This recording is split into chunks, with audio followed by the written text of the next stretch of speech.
Hey everybody, and welcome to the Headless Hammerhead Guide to Comic Book Collecting.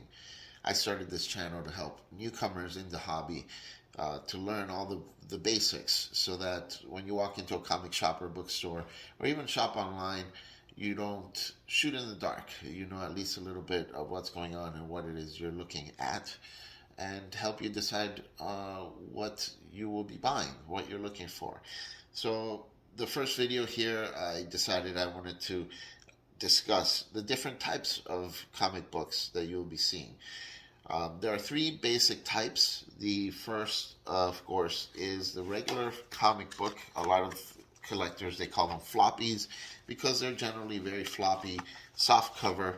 There are some cardstock cover ones, but we'll discuss that in a future video. But it's generally a soft cover book. The length is usually around 20 to 30 pages. The standard for the industry is about 22 pages. And these, of course, like all the others, do contain images and words. Generally, you will see advertisements within the books themselves.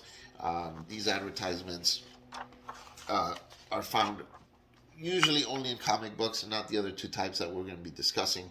But these advertisement pages are not counted in the page count. These are in addition to the 22 pages of story. So these are usually pretty much, they could be a long series or a long running series. They could also be a mini series, which would be a self-contained story within or across several issues. This one in particular is the Star Wars comic, and it is long running. So as you can see, this one is issue number 30. So if you were to walk into a comic shop and pick up with this one, issue 30, you may be walking into the middle of a story. So sometimes you want to start at number 1, although there are certain issues where you can just jump on. They would make a good jumping on point, usually the beginning of a story arc. We'll discuss in a future video how to determine which would be the beginning of a story arc, so that you know if you're looking to jump into a series, let's say Amazing Spider-Man, you'd be able to make a good decision, an informed decision on which issue to buy, where you can jump on and then later catch up on the prior issues. The second type of illustrated book is the trade paperback. A trade paperback is usually a one-story arc on a long-running series.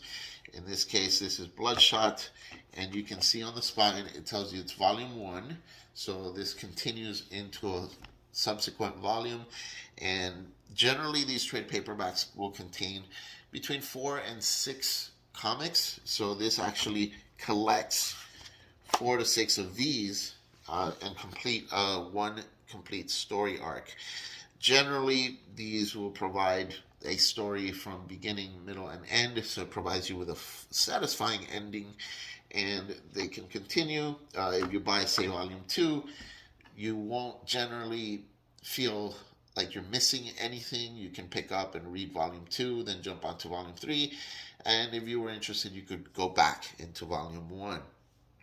I would compare the regular comic books to let's say a reality show contest. So if you begin a reality show contest, let's say the Baker's Show for the British Baking Show, this would be like jumping on the 30th episode. So you would want to go back and start from the first episode.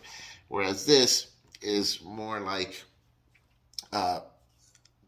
comparing to movies, this would be like the Harry Potter movies, where they're all one large story across 7 movies or 7 books, but this would be like picking up one of those, and it's self-contained, but it falls within a larger story.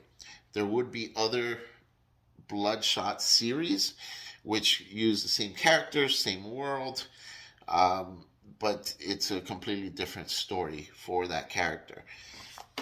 The final type is the graphic novel. So the graphic novel is a completely self-contained story. This would be like, say, a movie, just any movie that, let's say, Top Gun, and you have the complete Top Gun movie contained within one volume. So this, At the Shore, it's got the beginning, middle, and end, and it's like reading a book. Usually graphic novels are standalone, although if it's very popular, you may see a part two, which would be also a self-contained story. Sometimes it'll be a continuation of the original, but that rarely happens. These graphic novels, you can pick it up and not feel like you're missing anything at all when you pick up a graphic novel and read the complete graphic novel. So these are the three types of comic type books, of illustrated stories. I hope that this video gave you something that you could use when you go shopping for a comic book, and I do hope that our future videos will help you as well. Please make sure that you like and subscribe so that you can get notifications as well. Hit that notification bell so that you can get more of these videos if you like the content. And also be sure to check out my store. It's called dangerouswaterscomics.com. You can find some back issues, some trade paperbacks, and new comics as well. It's a really great place to find modern comics, especially if you're looking to jump in on some of the things that are popular now related to TV shows, or maybe even something that may become a TV show in the future. So thank you very much for watching the video, and I'll see you next week.